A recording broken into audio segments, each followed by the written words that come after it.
Hey guys, we're going to go ahead and listen to the story of Aladdin and the Wonderful Lamp. So sit back and listen. All right. Many years ago in Persia, there lived a poor widow and her son, Aladdin, a boy who liked to do nothing but play all day long. One day, as Aladdin was playing in the streets, a man stopped and spoke to him. "Are you not the son of Mustafa?" the tailor asked the stranger. "I am, sir," replied Aladdin, "but he died long ago." Then the stranger, who was a powerful magician, embraced Aladdin and cried, "My dear boy, I am your uncle!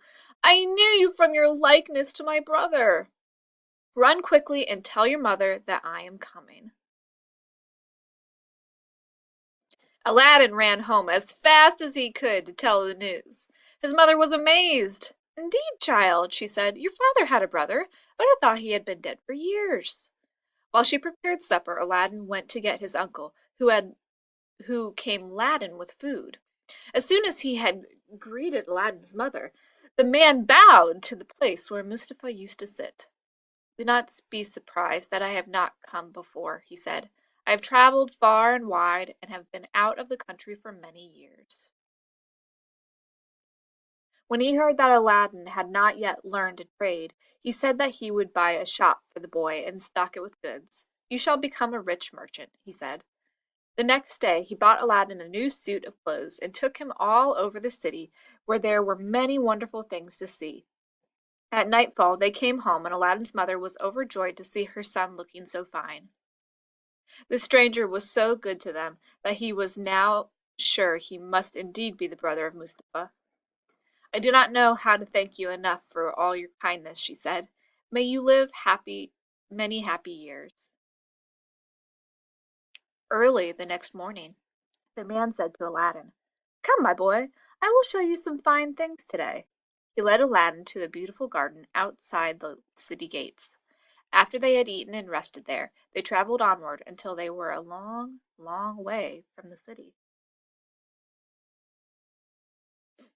Aladdin became so tired that he begged to go back, but the man told him pleasant stories and led him on and on. At last they came to a narrow valley between two mountains. "We will go no farther," said the man. "I am now going to show you a sight such as no man ever saw. If you wish to see this sight, you must do as you are told. First, gather some dry sticks." Aladdin quickly brought the sticks, and the magician started a fire. Then he threw a powder on the flames and mumbled strange words that Aladdin could not understand. At once thick clouds of smoke arose. The earth beneath their feet trembled, and they heard a rumbling sound like thunder. Then the ground opened in front of them. There lay a large flat stone with a brass ring in the center. Aladdin started to run away in great fright, but the magician caught him and gave him a blow that knocked him down. "What have I done, uncle?" cried Aladdin. Then the man spoke kindly, saying, "Fear nothing, but obey me. Beneath this stone lies a treasure which is to be yours. No one else may touch it.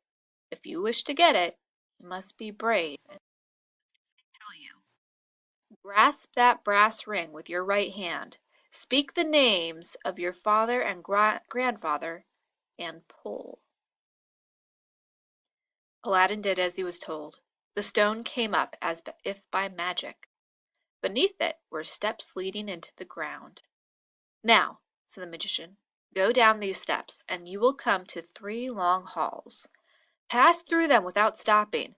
Be careful not to touch anything, for if you do, you will surely die. Then go straight till you come to a garden of fruit trees. You may pick some of this fruit if you wish. Then walk on until you find a lighted lamp. Pour out the oil and bring the lamp to me." He drew a ring from his finger and gave it to Aladdin, saying, "Go down boldly, child, and do as I tell you. We shall then be rich all the rest of our lives." Aladdin sprang quickly down the steps. He found everything just as the magician had said. He passed through the halls and the garden of beautiful trees without stopping and without touching anything. He went on till he found the lighted lamp. When he had poured out the oil, and placed the lamp inside his coat, he began to look around about him. Upon the trees were fruits of every color. Some were as clear as crystal, and others were red, green, blue, and purple. All sparkled in the light, for they were really precious gems. Aladdin filled his pockets and then returned to the mouth of the cave. The magician was kneeling at the top of the steps when Aladdin began to climb them. "Hurry!" he cried. "Give me the lamp!" He reached out to take the lamp, and at the same instant he threw some powder into the fire and muttered the strange words once more.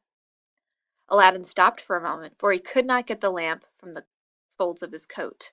"You'll have to wait until I'm out of the cave," he said. "I can't give it to you just now." "You must!" cried the magician. "Hand the lamp to me at once." "I will when I'm out of the cave," replied Aladdin, but at that instant the stone slipped back into its place. The earth closed over it, and Aladdin was left in darkness. The magician screamed in rage. He had spoken the magic words too soon. Now you must know that this magician was not Aladdin's uncle. He was a cruel man who had read in his books about a wonderful lamp that would make him the most powerful man in the world. He knew where to find the lamp, but the book said that it must be placed in the hands by someone else. So he had pretended to be Aladdin's uncle in order to get the boy to help him.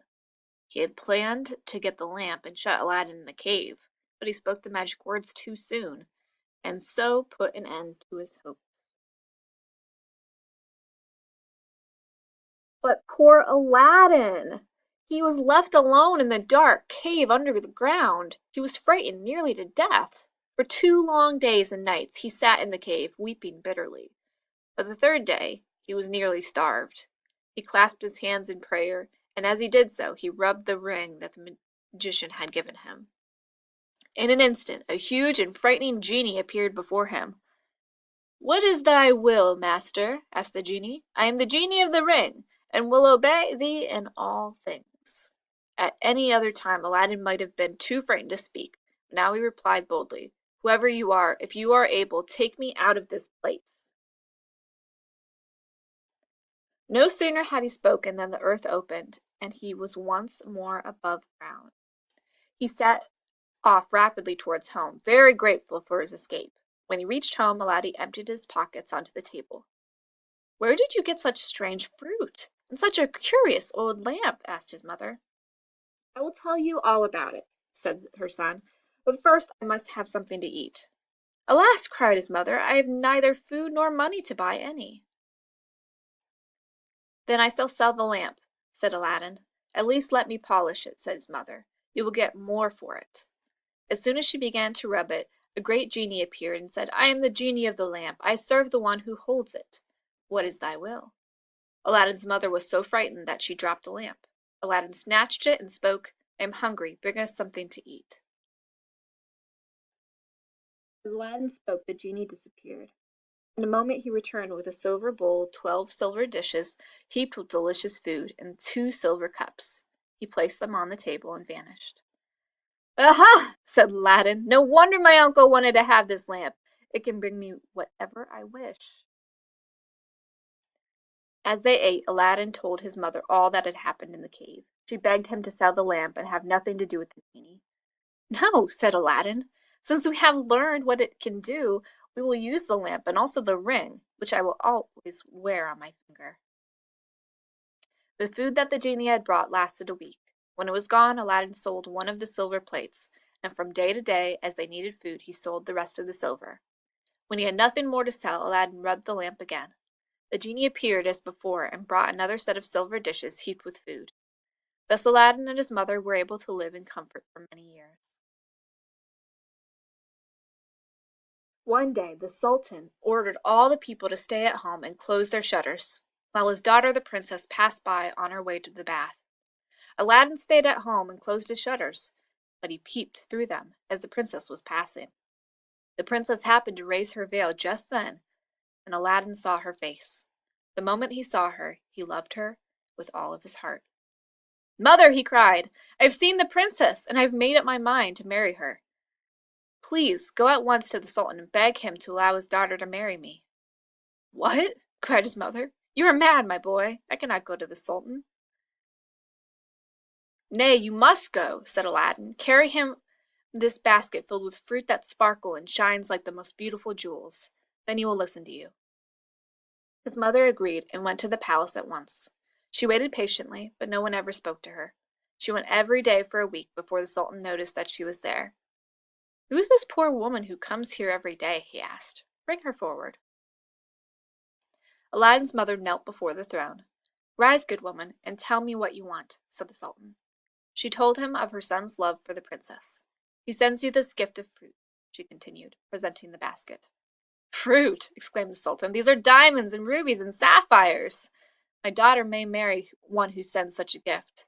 Then the Sultan told Aladdin's mother to return in 3 months' time, when the wedding would take place. When the time had passed, Aladdin again sent his mother to the Sultan. I shall keep my word, said the Sultan, but he who marries my daughter must first send me 40 baskets filled with jewels, like the ones you brought before. Aladdin's mother returned home. You can never send the gift the Sultan demands, she cried. Indeed I can, answered Aladdin. Then he rubbed the lamp. When the genie appeared, Aladdin told him to provide the 40 baskets filled with jewels. When the Sultan received the jewels, he wished Aladdin to marry the princess without delay. Aladdin was delighted to hear the news. He ordered the genie to bring a purple robe for him to wear, as well as a white horse to ride and 10,000 gold pieces to give to the people. At last everything was prepared. Aladdin, dressed in his purple robe, set out for the palace. As he rode along, he scattered gold coins among the people. At the palace, the Sultan greeted Aladdin joyfully and ordered the wedding feast to be prepared at once. Not so, your Majesty, said Aladdin. I will not marry the princess until I have built her a palace. Then he went home and once more rubbed the lamp to call forth the genie. Build me the finest palace in the world, ordered Aladdin. Build it of the finest marble, set with diamonds, rubies, and other precious stones. In the middle you shall build me a large hall with a dome, and 4 walls of gold and silver, each side having 6 windows. There must be stables and horses and grooms and servants. Make haste! The palace was finished by the next day, and the genie carried Aladdin there and showed him all his orders faithfully carried out. The genie had even laid a velvet carpet from Aladdin's palace to the Sultan's. Aladdin's mother dressed herself carefully and went to the Sultan's palace. She was taken to the princess, who treated her with great honor. The princess said good-bye to her father and set out on the carpet for Aladdin's palace, with his mother at her side. She was charmed at the sight of Aladdin, who ran to greet her. Princess, he said, blame your beauty for my boldness if I have displeased you. She told him that she willingly obeyed her father in this matter. After the wedding, Aladdin led her into the hall, where a feast was spread. They ate and danced till midnight.